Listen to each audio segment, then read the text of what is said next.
మల్లన్నే కవితను ఏదో కించపరిచే రకంగా మాట్లాడిన ఎలాంటి కించపరిచే విధానం అనుకుంటే మల్లన్న ఈ స్థాయికి పెరగపోవు. ఇలా మల్లన్న పరిస్థితి చూస్తాను మనం. ఎన్ని సంపాదించినా మల్లన్న ఏమన్నా ప్రజల పక్షాన్ని ఉండి కొట్లాడుకుంటుంటే ఎంతోమందికి సేవ చేస్తాడు మల్లన్న. సేవ చేసి చాలామందికి ఇవాళ గవర్నమెంట్లో ప్రజాప్రతినిధులు చేయని పనులు మల్లన్న చేస్తుండు. ప్రజాప్రతినిధులు చేయని పనులు మల్లన్న చేస్తుండు. ఏ పేదవానికి అయితే ఎక్కడైతే అన్యాయం జరుగుతుందో అక్కడనే మీ మీడియా ఉంటుంది, మల్లన్న వాళ్ళు కూడా ఉంటారు, ప్రత్యేకంగా ప్రజల పక్షాన కొట్లాడుతున్నారు. కానీ ఇవాళ వీళ్ళు ప్రజలకు చేసే సేవ పక్కకు పెట్టి ఈ దాడులు దౌర్జన్యాలు ఇలాంటి పాటుపడి మాకైతే నచ్చలేదు. కవిత ఆమె రాజకీయం మాకు ఎరికే, వాళ్ళ అయ్య రాజకీయం ఎరికే, వాళ్ళ అన్న రాజకీయం ఎరికే. అన్నీ మేము తెలంగాణ ఉద్యమం 2001 కాంచెం తిరిగినాం. ఇవాళ ఎవరికి ఏం చేసిండ్రు ఎవరేం చేసిండ్రు అందరికీ ఎరికే. మల్లన్న అనే వ్యక్తి ఇవాళ అంచెలంచెలుగా అంటే ప్రజల యొక్క క్షేమం, ప్రజల పట్టుండి, ప్రజల పక్షానుండి, ప్రజల తరపునే ఆయనే ఒక స్థాయిగా వస్తాడు తప్ప ఎవరినో ముంచో ఎవరినో దగాకోరు చేసో వ్యవహారం చేసిన వ్యక్తి కాదు.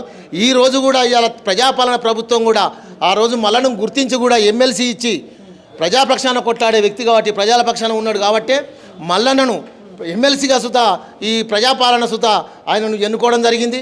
అందరు తెలుసు మల్లన్న ప్రజాపక్షపాతి అని తెలిసినాక ఏంటంటే వీళ్ళంతా చేసేది ఏంటంటే మల్లన్న అన్నటోడు ప్రతి విషయాన్ని లేవదీస్తాడు. మా స్థితిగతులు ఆగమైతే వచ్చాను.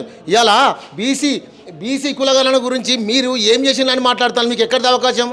మల్లన్నకు రైట్స్ ఉన్నాయి కదా, ఆయన ఒక ఎమ్మెల్సీ వాస్తవం అంటాడు. నీకు ఎక్కడిది? నీ వల్ల బీసీకి రిజర్వేషన్ వచ్చిందా? నువ్వు ఎక్కడున్నావు అసలు? నీ ఆస్తులేంటి, నీ పాస్తులేంటి, నువ్వు చేసింది ఏంటిది? నువ్వు బతుకమ్మతో మొదలైనవు. నీ బతుకమ్మ ఏంటిది, నీ కథ ఏంటిది? అసలు ఈ తెలంగాణ ప్రజలకి ఎక్కడన్నా బాగుపడే రోజులున్నాయా? మేము ఒకటే అడుగుతున్నాం. మల్లన్న కాక ఈరోజు ఈ తెలంగాణలో కాక మీడియా సృష్టించకపోతే చాలా ప్రజానికి వెనుకబడిపోరు, చాలామందికి అన్యాయం జరుగు. ఇలా మల్లన్న ఎప్పుడైతే ఏ రకంగా అయితే ప్రజల పక్షాన్ని నిలబడ్డాడో మిగతా మీ మీడియా మీ మిత్రులందరూ ఎప్పుడు ఏ రకంగా అయితే పబ్లిక్ వచ్చిండ్రో ప్రతి ఒక్క పౌరునికి స్వేచ్ఛ వచ్చింది.